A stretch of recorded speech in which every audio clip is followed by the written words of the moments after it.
این هفته در رپ فارس چه گذشت؟ تتلو توبه کرده و می‌خواهد بچه دار شود. شاهین نجفی و حمایتش از امیر تتلو. حسین توحی در حال اسکی روی یخ.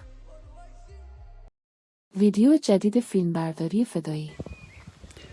چش داره ویتام میکنه لفظام نگات. آینه گفت تک برو جلو جریان بساز.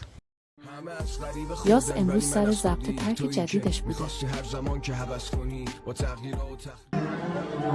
کنسرت پولی برگزار شد. تهرونم همین حوالی دنبالتون حلالی جنسام تو گوشیه به جا تو دماغی مثل خلصه بزنی و او درونی. پیش فروش آلبوم خونه از سوگند آغاز شد.